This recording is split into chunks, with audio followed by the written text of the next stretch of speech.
From the Convergence Studio in the School of Communication, this is Loyola News Chicago. Good afternoon, this is Loyola News Chicago, and welcome to our first newscast of the semester. I'm Allison Klein. And I'm Haley Spittler. Today we start with some news that's tough. It's been a tragic week for news in Chicago and now Florida. Chicago Police Commander Paul Bauer was shot and killed Tuesday in the loop outside of the Thompson Center. The 31-year department veteran was an advocate for stronger sentencing laws and keeping violent offenders off the streets. Friends and families in South Florida are also mourning following a mass shooting at a high school yesterday, where at least 17 people were shot and killed by a 19-year-old former student. Both cities have held memorials to honor the lives that were lost in the two shootings. With the heavy news this week, some may find it difficult to cope. Carla Rogner reports on resources available to students to help them deal with tragedy.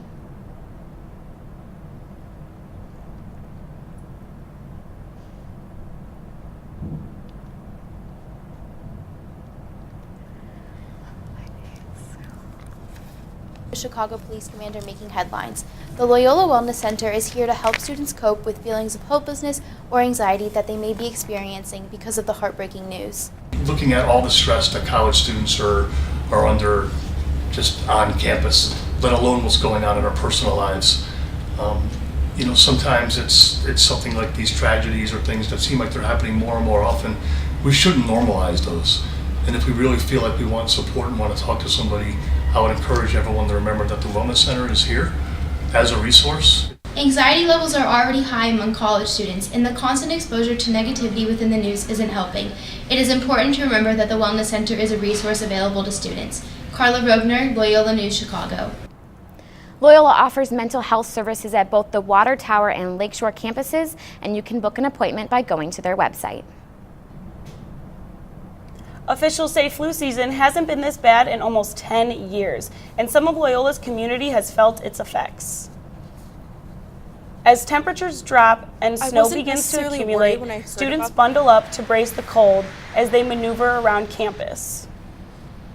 But avoiding contact with sick people and getting lots of sleep isn't always possible for some students, like those who ride the train and commute in the cold weather.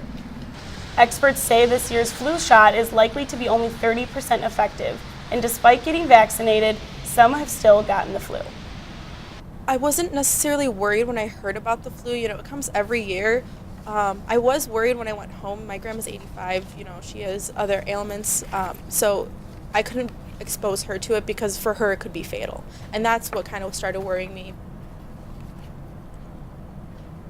More than 60 children have died from the flu this year in the U.S., and health officials say it's not too late to get the flu shot. A lot of students have been seeing signs of the flu in their classes. Betsy Moline reports on how students are noticing and how the flu can be prevented. Even though it's February, the flu is still present in Chicago. Loyola students are being affected despite it being preventable. There's actually been a good amount of people missing from my classes because of the flu. And in law school, we're really not supposed to miss classes, so if somebody's gone, they're pretty sick. I'm currently sick of the flu now, so I've been missing class, and it's been real tough to catch up. I do know some people who have gotten the flu and are just out of class for 2 weeks. I feel like I've just been washing my hands a little bit more. I'm just really aware, especially on public transportation, because I take the train or the bus every day, and it's just I know there's germs everywhere. Another way to prevent the flu is hand sanitizer. Betsy Moline, Loyola News Chicago. Loyola students can get a flu shot at the Wellness Center on either the Lakeshore or Water Tower campus. Simpson Dining Hall is now an allergy-friendly zone as of the start of the spring semester. I think it's good for ramblers who are vegan or allergy-free. It doesn't benefit me in any way. The dining hall is now safe for students with any of the 7 most common food allergies. Simpson now offers a unique variety of food options, including fresh fruit, halal, and gluten-free meal stations. Simpson is the first dining hall to open on the south side of campus in the mornings, making it a popular spot for students to eat breakfast. But since the menu change, many students have been eating elsewhere. Not all students are against the change, though. Some think it's a positive way for the university to be more inclusive. Have not come down back here for breakfast since the first day I came. Denobly, like when I go there around like 6 on like a weeknight, it's like so packed that I can't even find a table.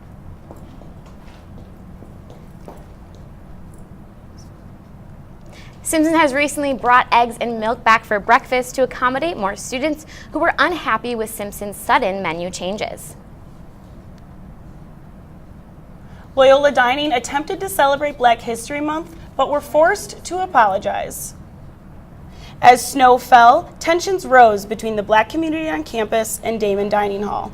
On Thursday, February 8th, the dining hall set out sweet mashed potatoes, ribs, mac and cheese, and grape Kool-Aid, which a large portion of students found extremely offensive and inappropriate.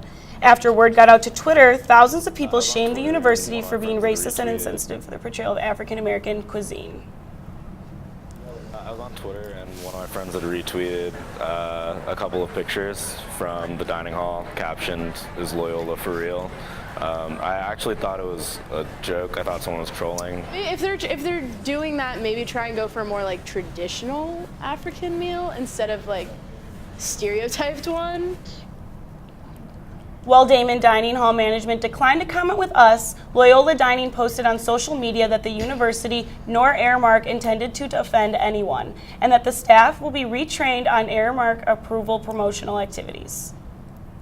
Loyola's Black Cultural Center, or BCC, has hit Black History Month with a bang with an upcoming screening of Black Panther, a film many describe as groundbreaking in the realm of movie making and casting. First Marvel film with a Black main character and almost all Black cast, so it's historic. The screening is set for February 18th at the new 400 Theater, and students at Loyola are showing their enthusiasm, support, and expectations for this film. Looking forward to the hype as well. Like, we've been talking about this movie since we saw the first trailer or the first clip. It's good to finally see we're gonna get what we want out of it and have a good time. The Black Cultural Center will be handing out 50 free tickets in the BCC room at Damon Student Center on Sunday at 5 p.m. and are first come, first served. We're told tickets will be going fast. Coming up after the break, we report on a special Valentine's Day playlist. And the men's basketball team scores another win in their quest for the conference title. Rosita, did you know there's a right way to sneeze? Let's show them, Elmo! Yeah, got it! When you feel like your nose needs to give it at you, this is how you act, this is what you do. Lift your arm up high, bend it toward your face. Sneeze right there in the bendy place. Achoo! Achoo! You can do it with ease. Achoo! Achoo! That's the right way to sneeze. Thank you. To learn more about preventing flu, visit flu.gov. Henry Redmond is here with an update on sports, including a look at the men's basketball team's success. The Ramblers are having their best season since 1985, the last time they made the NCAA tournament. The team took on the Valparaiso University Crusaders in a Valentine's Day matchup. In Valparaiso's first appearance in Gentile Arena as a member of the Missouri Valley Conference, the score went back and forth, but the Crusaders struggled in the first half. Loyola's defense held them to 6 of 24 shooting in the first half and forced Valpo to miss its first 7 shots. Loyola's offense was strong all game, with the Ramblers going on 7-1 and 11-2 runs while shooting 46.4% in the first half. In the second half, the Crusaders fixed their offensive woes, but Loyola was able to keep them at bay. The two teams traded baskets all night, but Valpo was unable to catch up. The Ramblers hit 11 of their last 12 shots to ice the game and earned their 22nd win of the season with an 80-71 win. The Ramblers were led by redshirt junior Clayton Custer with 20 points. Loyola head coach Porter Moser said he was proud of how his team fought even when the defense was struggling in the second half. our guys gutting it out, getting really great effort on the belt. They were really good today. The men's basketball team has 3 regular season games remaining and will next play the University of Evansville February 18th in Evansville, Indiana. The team can clinch the MVC regular season championship with a win and a Southern Illinois loss. Loyola Athletics is building a new practice facility for its basketball and volleyball teams. The facility will cost $18.5 million and will be mostly funded through a donation from Al Norville. Norville played basketball at Loyola in the 1950s and donated $26 million to build the Norville Center for Intercollegiate Athletics in 2011. A portion of the funding for the facility will come from Loyola's Capital Fund, which uses money from student tuition. Students' feelings were mixed about the facility. I know the volleyball and basketball teams have both practiced in Hallis before, and that's taken space away from like regular students. So I think it's good that they're going to put the space in. There are probably better things they could spend it on. I think if it's coming from a donation, and they wanted it to go to the athletic programs, then that's kind of justified. Construction is expected to begin in April and be completed by July 2019. After a disappointing 5-24 season for the women's volleyball team, Loyola Athletics fired head coach Chris Muscat. Replacing him is Amanda Berkeley, who spent the last 5 seasons as the coach at the University of Southern Mississippi. Berkeley led the Golden Eagles to 4 straight 20-win seasons and had an overall record of 104-59. After the struggles of the most recent season, Berkeley is trying to help her new team have fun playing volleyball again. I've seen a lot of good things from the team so far. I think they are working really hard, they're motivated, they want to get better, and they've just been a really fun group to work with so far. Berkeley and the Ramblers have the spring and summer to get ready before their season starts next fall. The 2018 Winter Olympics fever is picking up. Claire Philpy is going out on the street to see what Loyola thinks about the Olympics this year. Now that the 2018 Winter Olympics are in full swing, we stopped to ask Loyola students and faculty their opinions and thoughts on the games. I don't care about the Winter Olympics either. I think national sports things are great. It's a great source of national pride. I think it's incredibly overrated, though. I'm going to watch some of them, and I will probably watch the ones where there are people from Chicago. I'm really looking forward to curling this year. I've been watching the Winter Olympics for a long time, and curling's always been my favorite. My favorite athlete is definitely Breezy Johnson. She's a skier, and she's second to none. She's just unbelievable, so pumped for that. As you can see, opinions vary here at Loyola University Chicago. Some people will be tuning into the Olympics to support local Chicago athletes, while others will not. Claire Philpy, Loyola News Chicago. Thanks, Claire. The U.S. currently has 8 total medals with 5 gold. I'm Henry Redmond, and that's it for sports. Thanks, Henry. I'm just glad to see that Shaun White was able to get back on top of the podium in the snowboard halfpipe.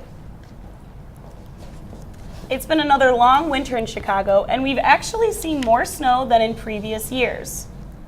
The snow finally started falling after having little to none during the months of December and January. Now that February is upon us, it's cold enough for the snow to stick, but it doesn't appear to be staying for long. Residents are bundled up, surrounded by piles of slush and melted snow dripping from the rooftops. This has been the deepest snowfall since February of 2015, and Chicago residents are dealing with it the best way they know how. As I walk to work, it's a very brief commute. I just like it because winter is about cold and snow, so it's a good thing, I think. And I leave a lot earlier for class because it takes a lot longer. I'm sliding around on the sidewalk. When it's snowing that bad, I have to walk really far from the CTA to my work, so I'll just take an Uber when it's snowing. The groundhog predicted 6 more weeks of winter, so it looks like we've got about 4 more weeks of this weather left. If this Valentine's Day showed us anything, it's that Barack and Michelle Obama continue to be couples goals. The former First Lady made a heart-melting playlist for her husband. She tweeted the 46 songs from Spotify with the caption, "Happy Valentine's Day to my one and only." The playlist included old favorites like Ben E. King's Stand By Me and Always and Forever by Heatwave. The tweet received more than 100,000 and 25,000 tweets. Coming up next, an important city landmark is getting a new name, but will it catch on? And the Chicago Auto Show is in town and is trying to market to a new crowd.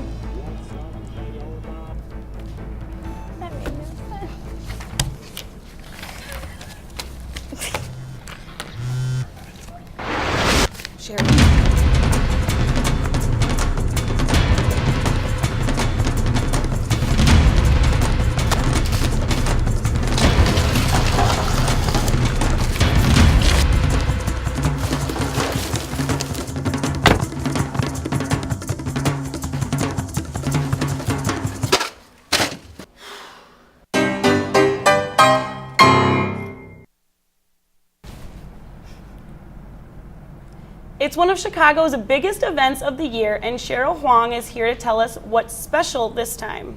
Thanks, Allison. The times are definitely changing in the auto world. If you've been in the Chicago area for a while, you know the Chicago Auto Show is a big deal. Here's a look around this year's show and how the auto industry is shifting its focus to a generation of women. What's up, Loyola University? The 110th Chicago Auto Show pulled in thousands of families and friends, locals and non-locals, to McCormick Place. Over the weekend, despite a snowstorm, $2.8 million were raised to support local nonprofit organizations. Fun concept cars and test tracks were popular, and visitors often come to see some of their favorite cars, old and new. I'm having a lot of fun. There's a lot to see, a lot of new vehicles, a lot of expensive vehicles. Yes, but I enjoy it. I was looking to buy the Rolls Royce, but a little out of my league. Movie-themed vehicles were a huge hit this year, such as Star Wars and Black Panther-themed cars. New arrivals like this Polaris Slingshot were revealed for the first time, available for customers as early as March. The auto industry has always been dominated by men, but recently, dealerships and car companies are working to become increasingly inclusive of women. The Chicago Auto Show reflected this trend by hosting panels like the What Drives Her event, hosted by Women in Automotive and A Girl's Guide to Cars. GM works really hard to help women adapt and be successful. And GM's not the only brand. A lot of the brands recognize that there's a role for women. The auto show is a low-pressure way to learn about cars whether you are in the market or not. According to Scotty Reese, 500 dealerships in GM alone are going to be handed down to the owner's daughters in the next 10 years. It seems that we will be seeing a lot more women in the future. With 46% of visitors being women last year, more and more women are attending auto shows like this one. The auto industry is looking to make buying cars easier for women in the future. Allison, the Chicago Auto Show is the biggest in the nation, and they average more than 1 million visitors each year. Wow, I actually went there for the first time this weekend, and I was blown away by the amount of people and attractions and simulations that they had there. Thank you so much, Cheryl. You're welcome. Ford had a huge exhibit at the Chicago Auto Show featuring their newest GT sports car. The car accelerates at an insane speed of 0 to 60 miles per hour in 3 seconds flat. It has a 350 horsepower engine and a futuristic design to match. Ford is only selling 1,000 models of the new GT, each for a price of $450,000. The iconic John Hancock building has lost its name. It's now called by its address 875 North Michigan Avenue. The skyscraper was named after the John Hancock Insurance Company when they built the tower almost 50 years ago. Despite the name, John Hancock hasn't been a tenant for many years. The company has asked for all names and logos to be removed from the building. The name change happened before a replacement was chosen, so for now there is no official name, but changing the name in the minds of Chicago citizens and tourists is easier said than done. Yes, I would always name it John Hancock because it is what it's known for and it's easier to remember, you know. I mean, I'll try my best to refer to it as its name, but I still call it Steve's Tower. It's the Willis Tower, so I'll still call that John Hancock. I would refer to it as John Hancock Building because I've been there 3 or 4 times anyway, so in previous trips. So. It's unknown when the building's new name will be selected. Who knows? You know, I thought that the Willis Tower name wouldn't catch on when they changed it, but I'd never call it the Sears Tower anymore. I definitely still call it the Sears Tower. Me too. Me too. Sears all the way. That's it for this week's Loyola News Chicago. Thanks for watching. Check back next week for a new episode. Have a great weekend.